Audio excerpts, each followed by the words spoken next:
What's up guys, let's talk about how to pass the HSBC video interview for 2022. Hey, it's Mike from Job Ready English here with another Pass the Interview video updated with new research for 2022. If you want more videos like this, we release 3 videos a week. Make sure to subscribe to the channel, like this video, and drop us down a comment below with what you got out of this video, what's another video that we could do, or that you hate HSBC, because apparently loads of people hate banks and use our videos. To comment about that. Anyway, so as ever, we're going to go through the Pass the Interview video in the same way. We're going to give you 5 fast facts about HSBC that you can use in your answer for why you want to work for HSBC.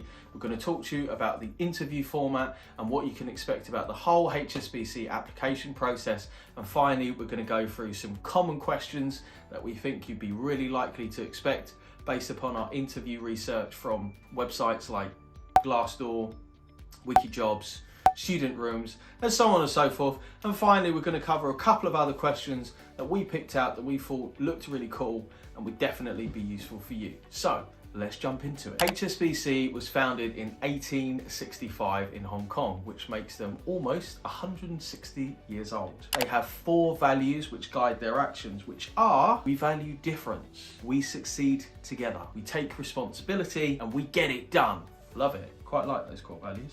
HSBC has over 220,000 employees all around the world, which makes it one of the world's largest banks by employee numbers. And last year, their employees spent over 80,000 hours volunteering for community projects all around the world. Finally, HSBC has been consistently ranked in the top 10 of the 100 biggest and best banks in the world. Hope you enjoyed those 5 fast facts.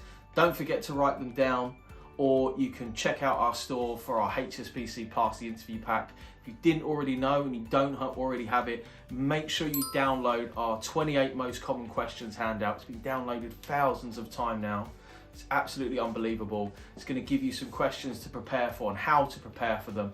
And also you're going to be getting loads of juicy emails about how you can pass your next interview to really help you crush that interview, whether it be for HSBC or somebody else. So let's talk about the interview format.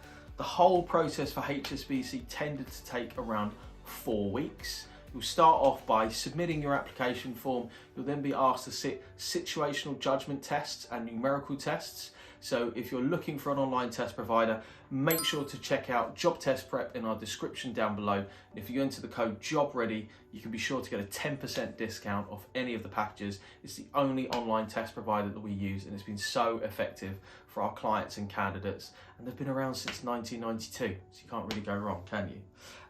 After that, you're going to have a virtual interview, a video interview, an interview like this, which is going to last about 15 minutes. And you're going to get 1 minute to prepare for a question and 2 minutes to answer, which means maximum you're going to have 5 questions. So without further ado, let's jump into the questions that we feel are most likely to appear for HSBC. So we've got 8 of them, and we've also got another 6 questions that we're going to go through. So this is going to be a monster video for all of those who are looking to prepare for HSBC. If you haven't already, make sure to like this video, drop us a comment down below if you've got a HSBC interview coming up, if you recently had one, what's your biggest fear about interviews? Or what's another video that we could do that would really help? So let's jump into those 8 most common questions for HSBC. And for those of you who are regulars, the first 2 questions are going to be no surprise at all. Question number 1, why do you want to work for HSBC? Guys, you're always going to get this question. You're always going to be asked, why do you want to work for a company? So it's really simple, 2 minutes. I'd say you could blitz 4 or 5 key facts, and you can make sure that they're unique, like our 5 fast facts that we've given you.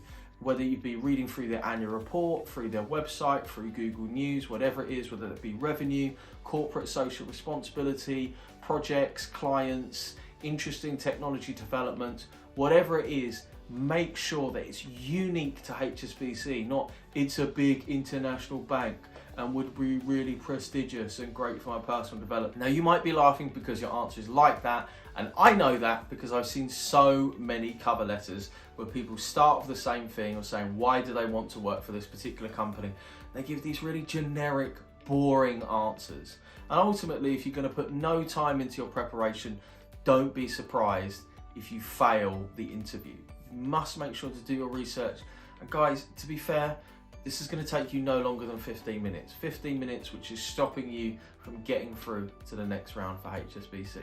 So make sure 4 or 5 key facts, make them something which personally resonates with you. You might say, this is cool because, or I really like this because. Otherwise, just sounds like you're reading from a shopping list of facts. Question number 2, why this role? So this one is really split up into 2 parts. HSBC tends to be pretty good when it comes to their job description.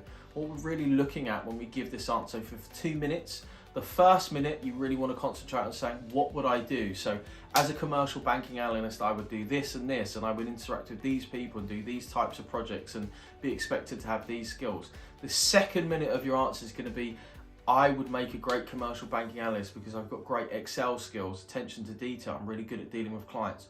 Whatever it is, so it's basically, what would you do? Why are you good at it?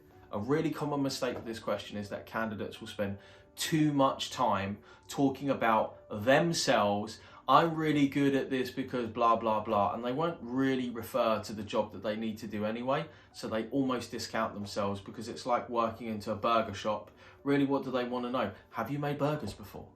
That's really what they want to know. The rest is just another bonus. Question number 3, what are your strengths and weaknesses? So importantly, you've only got 2 minutes for these questions. So I would suggest pick out 1 strength and 1 weakness. For the strength, give the strength and give an example where you have demonstrated that strength. That's super important. Give me some proof. So if you're saying I've got great communication skills, why is that? Is it because you have a winning email list? Is it because you are part of a society? Why do you feel that you have this skill? Your biggest weakness. Now I know that this is a question that a lot of people really struggle with. Try to pick something that is real, but not ultimately damaging to replication. So the one that I always tend to give is maybe you've got poor organisation. Maybe sometimes your time management skills could be improved. Maybe sometimes you pay a bit too much attention to detail and that makes you a bit slow. Something that's kind of understandable and also part of your trajectory as you go from academic to professional or as you grow professionally. And the way that we can really turn this weakness into a strength, say, well, I had a project, I didn't complete it to the standard that was needed because my time management skills are poor. I went away, I made sure that I blocked out time in my calendar, I planned out this project effectively, and now I have this really awesome next project which is done really well. So then a weakness becomes a strength. Question 4, when have you worked well as part of a team? Classic teamwork question, always bearing in mind, try to pick this from work experience. If you can't, try to pick it from another experience that's not academic. Not that there's anything wrong with doing work in an academic setting or at university, but just because this is going to differentiate you from your candidates. But just because this is going to differentiate you from your competition. If you're all graduates, then you all have academic experience. That's obvious. But if you pick something else, then it's going to make you a little bit different. It's going to make you a little bit unique rather than generic as versus your competition. Yeah? So that's really, really important. Make sure that if you can, pick it out of your work experience. If not, make it something to do more with like extracurricular or volunteering experience, something like that. Yeah? So next up, tell me about a time that you had to multitask in the workplace. Great question. Really common thing that we need to do in a professional context is just multitask. I've got an email, I've got a call, I've got to do this project, I've got 3 deadlines this week, that sort of thing. So this could be balancing your personal life, your academic life, and your work life. It could be a multitude of different things. Just make sure, I would suggest that you pick no more than 3 or 4 things in answering these questions because you've got 2 minutes, and be really clear and specific what those things are. Those things should be reasonably important, like not like I woke up and I had to make sure that I was on time for dinner and I ate lunch and also that I tidied my room. That is kind of multitasking, but it's not really super important or super relevant to the workplace. So it could be I was studying for an exam, I needed to do a part-time job, and also I had a problem with a family member. Something like that, just something where it's key and discernible and you're implementing some kind of time management or organizational skills. That's perfect. How would you value a company? Now, this is a great question. It is more of a front or middle office question, and we threw this one in there because one thing to bear in mind, particularly applying for banks, is thinking about some sort of finance related question. Another common question that I used to like whenever I had clients who were applying for the front office in banks was, what's a stock that you like right now and why is it good? Now, whether it be a discounted cash flow valuation, it very be a simple market cap exercise, whatever it is, expect a commercial awareness question which is related to the job that you're applying to. So if you're applying in banking, doing anything, you should be keeping up to date with the news. I recommend, if you're not watching anything else or doing anything else, just reading BBC Business News once or twice a week is perfectly fine. I don't mean that you need to read and understand Bloomberg or the Financial Times. BBC News is perfect. How do you deal with conflict? This is a great question. So dealing with conflict ultimately comes down to understanding the person, taking them to one side, understanding what the problem is and coming to a resolution. This is something also quite common in a professional context where you're going to have to deal with perhaps not a conflict but a difference of opinion or a difference of working styles. Again, if you can use this in a workplace environment, for many of you, particularly if you're students, you will have had to deal with some sort of conflict, particularly if you're working in a service-based job. For example, if you're working in a restaurant or as a delivery driver or as a barista, everyone's had a difficult customer or somebody who's just a complete, beep. So the point is like, how do you deal with that? Well, generally you just listen to them, you ask them questions, you try and understand them, you seek some form of resolution. And finally, question 8, tell us about yourself. So this is a personal introduction question. If you haven't watched our video, which is all about this question, tell us about yourself, just pop it up in the search bar up above, tell us about yourself, Job Ready English. There's a free worksheet that you can download for this as well, which is super handy and breaks this down into 6 parts, which I'm not going to go into any detail about, which is what are you doing now, what have you done in the past, what do you want to do in the future, work experience, extracurricular activity, volunteering, and then skills and interests. You want to know more, go and search our Tell Me About Yourself video. And finally, a couple of other questions that we found interesting, we just wanted to throw in there. Describe why it's important to build relationships between colleagues from different departments. So why is this important? Well, ultimately because a large institution, everyone's going to be quite specialised, quite niche, but also you're going to have a lot of crossover. So you're going to cross over with risk, with finance, with operations, maybe with banking teams which provide different services to clients. So it's important to have good relationships because it helps the flow of information. It helps you to learn and deliver the best service to your client.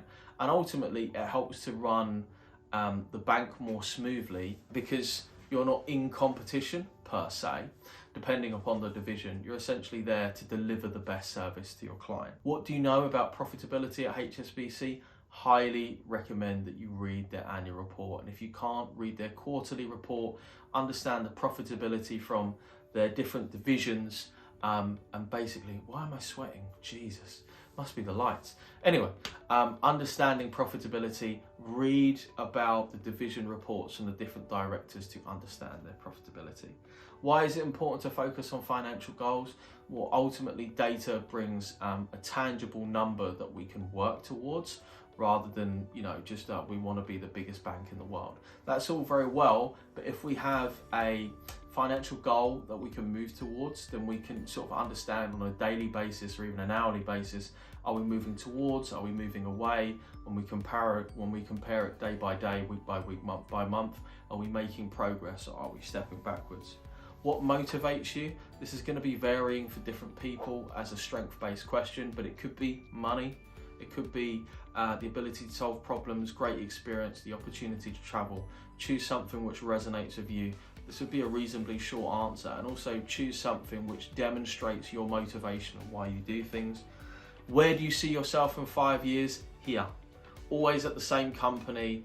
Make sure you do a little bit of research into the hierarchy and structure of that company. Chances are you're going to be a manager somewhere, you're going to specialise in a division, you're going to be running a team and overseeing clients. And finally, what skills can you bring to this job role? Make sure that you read the job description so you can communicate maybe 2 or 3 really important skills in those 2 minutes that you have. Guys, I hope that you've enjoyed this video. Don't forget to download your free resources down below, starting with the 28 most common interview questions that we've seen across thousands of interviews. It's been an absolute pleasure. I wish you the best of luck and see you soon. Bye.